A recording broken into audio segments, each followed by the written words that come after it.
Since 2006 is nasa printing business na ako. So malapit ako mag 20 years sa printing business. At ito guys yung nakita kong 10 dahilan kung bakit nasisira ka agad ang printer mo.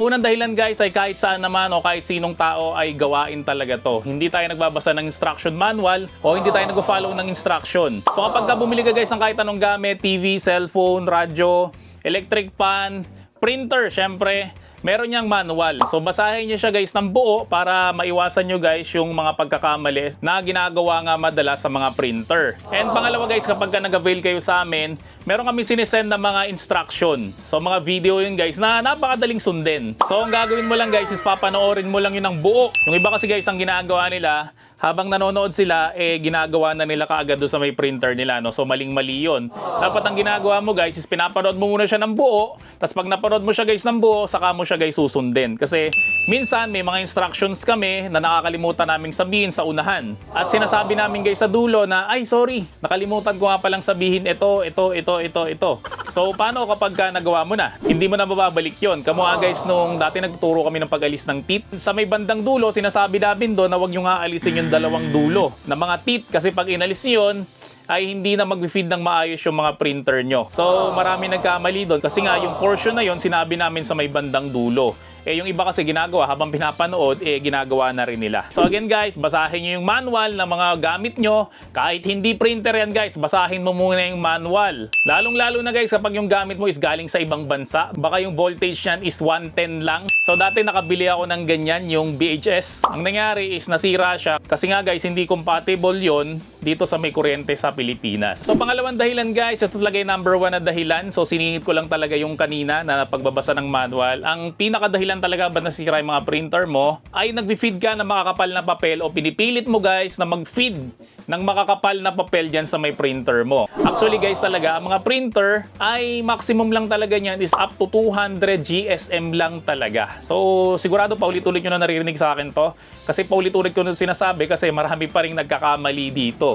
Yung iba nga hindi naniniwala, gusto ro nilang i-prove sa sarili nila na hindi ro totoo yung sinasabi ko. So ang ginagawa nila, nag-feed sila ng 220, 260, 300 GSM do sa mga printer nila. So nangyari do sa printer nila, ditulak na. Ibig sabihin nun guys, yung papel na yan, bago kainin ng printer, tinutulak mo muna, saka siya mag-feed. So hindi na siya nag-feed ng kusa. So yung iba, sabihin nila, Sir, sa akin naman, nag-feed naman kahit 300 GSM eh. So sa una guys, mag-feed talaga yan. Hanggang 10 lang yan, o hanggang 20 lang yan, o magbilang-bilang ka lang ng pwede mong i-feed ng ganyan. Magugulat ka guys, kahit na bond paper, hindi niya na kayang kainin. Kasi nga, nasira na guys yung feeder ng printer mo. So napakamahal guys magpagawa ng feeder ng printer. Kasi minsan guys, gusto natin mapagbigyan yung gusto ng customer at the expense ng mga gamit natin nasisira. Diba? Gusto nila makakapal na papel para sa mga calling card nila. Pero ang kapalit naman nun guys is masisira yung printer mo. So para sa akin mas pipiliin ko yung printer ko kesa dun sa gusto ng customer. Kapag ka nasira yung printer ko, hindi naman babayaran ng customer mo yan. At for sure, yung bayad niya sa'yo sa pinagawa niya na yon ay mas mahal pa yung magagastos mo sa pagpapagawa ng printer mo kesa nga doon sa ibabayad niya sa'yo. So pangatlo guys na dahilan is pinaghahalo natin yung ink. So marami nagtatanong sa amin, Sir, nalagyan ko na kasi ng dye ink yung printer ko. Gusto ko sanang palitan ng sublimation o gusto ko sanang palitan ng pigment. Which is, pwede naman guys yun, no? Pwede naman yun. Pero 50-50 kasi yan eh. Hindi ko naman pwede sabihin na pwede. Kasi paano pa nasira mo yung printer mo? So sisisihin mo ba ako? So sinasabi namin guys sa 50-50 kasi pwedeng gumana, pwede rin siyang hindi gumana. So bago ka guys magpalit ng ink ng printer mo, make sure lang na buo ang loob mo. Kasi pag hindi buo ang loob mo, pag nasira yan, wala tayong sisihan. Okay? So ang pinakamagandang way talaga na mapalitan yung ink ng printer mo is palitan mo yung buong tangke. Kaso medyo mahirap yun na i-DIY. So mas maganda guys, ipagawa mo lang sa technician para sigurado na hindi masira yung printer mo. Kasi may mga bagay talaga guys na hindi talaga kayang i-DIY, na talagang kailangan natin ng technician. Yung iba kasi sobrang nagtitipid, tumitingin sa YouTube, tapos pag nakita nila sa YouTube, ginagaya nila. Which is okay naman guys, no, kung malakas yung loob mo. At willing ka guys na matuto through experience. Diba? Kasi pag nasiraan ka, malalaman mo na, ay, mali pala yung ginawa ko.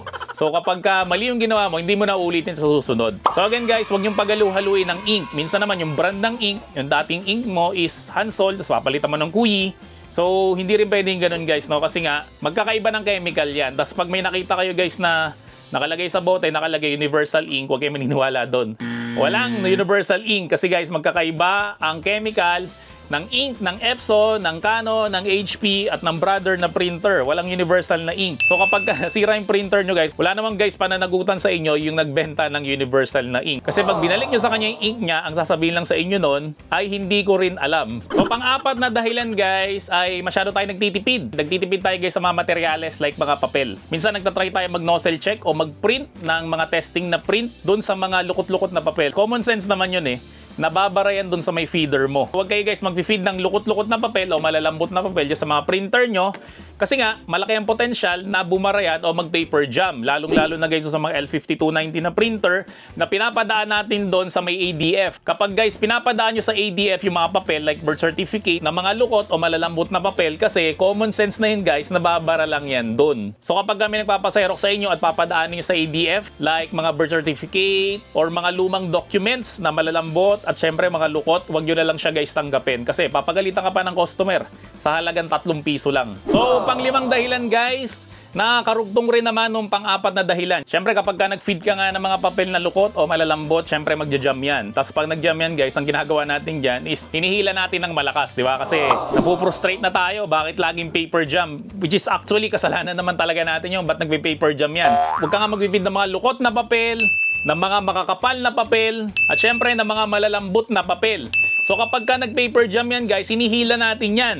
So nangyari na sa akin yan isang beses nung hinila ko siya, hindi ko na malayan, meron na palang natanggal na pesa sa may loob. Napakalit na spring lang nun. Alam mo guys kung saan ka makakita ng pesang ganon, kailangan mo maghanap ng sirang printer na kamukha ng model ng printer mo. So sobrang laking abala guys yung nangyari sa akin no? Kasi nga pinilit kong hilahin yung nag-jam na papel. So gigil na gigil talaga ako nun kasi nga naiinis na ako, lagi na lang nagpe-paper jam yung aking printer, which is kasalanan ko naman. So kapag ka hinila mo nga yan, hindi man yung spring na yun ang masira, merong masisira dyan sa loob ng printer mo. So kapag nasira yun guys, dahil sa sobrang init ng ulo mo dun sa printer mo, kaka-paper jam nga, nakasalanan mo rin naman, eh masisira guys yung feeder niyan o yung buong printer mo guys, masisira. Katulad nga nung nangyari sa akin, yung maliit na spring lang na yon, yung natanggal. Tumalsik yon, hindi mo na makikita yon. So maganda guys, kapag ka nagpe-paper jam, huwag kang maiinis, huwag kang mapipikon, cool ka lang. Ang gawin mo guys, on-off mo yung printer mo kasi iluluwa niyan yung papel na nag-jam. Kung hindi niya niluwa guys yung papel na nag-jam, i-off mo lang yung printer mo tapos hilain mo unti-unti.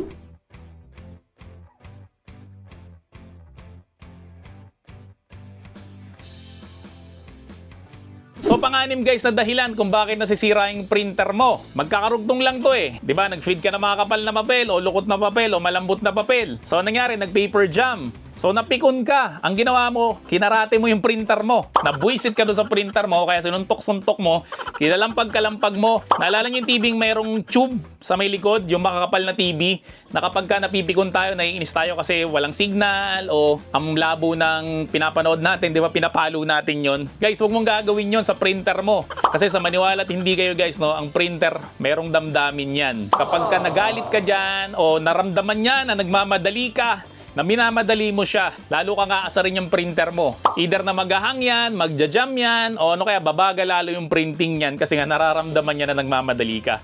So huwag mo ipapakita sa printer mo yun. Ipakita mo sa kanya guys na relax ka lang at cool ka lang.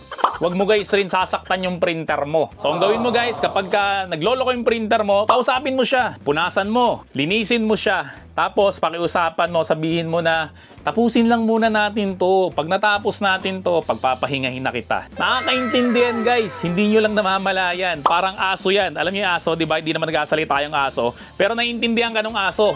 So ganun rin guys yung printer mo. Naiintindihan ka niyan, kaya kausapin mo siya guys ng mahinahon. Huwag mo siya guys sasaktan. Kasi pag sinaktan mo yan, lalo kang iinisin yan. So sumunod na dahilan guys is hindi ka mapakali. Yung masyado kang maligalig kung saan mo ba ipupwesto yung printer mo. Guys, sa mga printer, hindi yan mobile kasi meron yung ink. Yung ink na yan guys, liquid yan. Alam niyo naman ang liquid, pwede yung tumapon or pwede ang tumagas. So marami nagre-request sa amin guys sa aming shop na kapag bumili sila dito is pwede na raw bang ipasalin yung ink. So actually hindi talaga pwedeng ipasalin yung ink kasi nga baka pag binyahe yan at yung driver na magdadala sa inyo eh medyo aligaga o alam niyo na masyado siyang matagtag o masyado mabilis mag-drive, eh baka kumalog yung printer nyo at kapag kumalog yung printer nyo, eh Pag inopen yan, sira na yan kaagad. And pag nasa bahay naman yung printer nyo, huwag kayong palipat-lipat. Guys, ang gawin mo sa printer mo, ipwesto mo siya sa isang patag na lugar. Okay, nakatabi ng laptop mo. Kasi merong mga nag-a-avail sa amin ng mga wireless na printer, yung mga wifi. Ang ginagawa nila, kinoconnect pa nila sa wifi yung laptop nila. Eh, magkatabi lang naman yung printer at yung laptop. Huwag nyo na sila guys na i-connect through wifi. Ginagamit lang guys ang wifi kapag ka nagpiprint ka through cellphone. Pero guys, kapag ka through laptop ka lang nagpiprint, mas maganda guys wired na lang, no? Kasi mas mabilis guys ang connection nun. Kasi pinanood raw nila yung video ko about sa may L5290. Demo lang yun guys, na pwedeng i-connect ang laptop doon sa may printer wirelessly. Pero mas maganda pa rin talaga guys, no? Kapag wired ang connection ng inyong mga printer para guys mas mabilis yung pagpiprint nyo. So kapag napwesto mo na guys sa isang patag na lugar yung printer mo, again patag, hindi siya tabingi, hindi siya tagilid, eh wag mo siya masyadong aalisin doon. Huwag mong palipat-lipat. Kasi guys, kumakalog yan. Baka kakakalog niyan, yung ink niyan tumapon. And much worse niyan guys, no? Tumapon doon sa loob ng printer mismo yung ink at maapektuhan yung board. Alam niyo naman na mga electronic item kapag ka nabasa ng liquid like ink, eh siguradong masisira yan. Sumunod na dahilan guys is hindi siya full tank. Kasi iba guys, no, inihintay mo na lang maubos yung ink bago nila salinan ng ink. Which is ang dahilan lang naman yan is tinatamad ka. No, kasi ang dali na naman isalin ng ink, di ba? Pero bakit ka tinatamad? So kapag hindi mo kasi namalayan na naubos na pala yung ink ng printer mo at hinigop pa ng hinigop ng head ng printer yan, eh magkakabubbles yan. Tapos kapag ka nagkabubbles yan guys, no, mahirap na ulit humigop ng ink yan. So lagi natin nirereklamo guys yung magenta. Ewan ko ba kung ano meron sa magenta. Bakit? Pag yan ang naubos, napakahirap niya nang ibalik sa printer. So again guys, lagi mong i-monitor yung tangke ng printer mo. Kasi makikita mo naman yun guys, transparent naman yan kung papaubos na ba yung ink mo. So guys, again, wag mo ipapaubos yung ink mo. Kapag ka nakita mong bawas na siya, salinan mo guys ng salinan ng ink. Huwag kang papayag na mauubusan ng ink yung printer mo kasi mahihirapan guys humigop ng panibagong ink yan. Pangalawa guys, matakaw sa ink.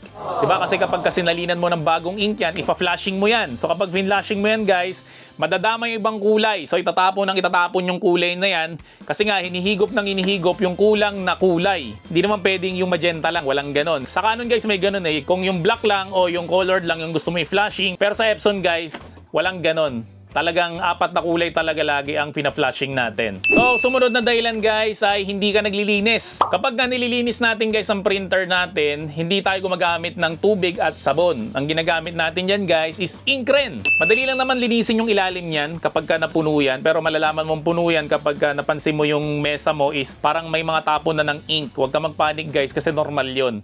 Talagang napupuno yun. Kasi nga, kapag ka naglilinis ka, again, yung ink ang pinaglilinis mo, so saan napupunta yung ink, diba? Doon rin sa may loob ng printer. And guys, 95% ng problema mo sa printer, pangit na print, maruming print, putol-putol na print, ang solusyon guys is head cleaning lang. Kaya yung iba kapag nagtatanong sa amin, nagugulat sila, bakit?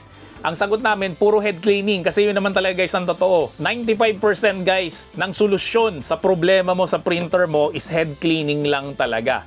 Every 30 pages guys na mga high quality print, nag-head clean ako. Tapos yung printer ko guys, hindi ko pinapatayan. Sasabihin ng iba, sir, matakaw sa kuryente yun. Guys, pansinin mo to ha. Pag inon mo yung printer mo, mag-iingay yan. Tapos kung meron kang hose sa may likod ng printer, mapapansin mo na every on mo, nagtatapon ng ink. So mamili ka na lang. Ano ba gusto mo? Magastos sa kuryente o magastos sa ink? So ako guys, pipiliin ko, mas magastos ng konti sa kuryente. Kasi guys, LED light lang naman yan eh. Hindi naman ganun katakaw sa kuryente eh. Ang LED light. Ang problemahin mo guys is matakaw sa ink ang printer mo tuwing ino-on mo yan. Kasi nga guys, automatic yan, nag-head clean bawat on mo ng printer mo. Kasi guys, may mga nagtatanong sa amin ng mga cleaning solution. Again guys, hindi lahat is dini-DIY. Ipaubayan nyo na lang sa mga technician yung mga cleaning solution na yan. Kasi kapag ka nagkamali kayo ng gamit dyan, pwede bang masira yung printer nyo. Actually ako, hindi talaga ako gumagamit yan. So ang nasisira kasi guys talaga sa printer natin, yung pinaka-maintenance niyan is yung head. Kapag ka nakarami ka na ng print, eh masisira talaga yan. Which is normal naman yun. So pinapalitan natin yun guys. Yung iba guys, binababad pa nila sa cleaning solution yun. Pero guys, ang gumagawa again nun is tech. Kung marunong ka na talaga sa printer, pwede mong gawin yun. Pero kapag beginner ka guys sa printer, wag mo guys gagawin yun. Kasi baka masira pa lalo yung printer mo.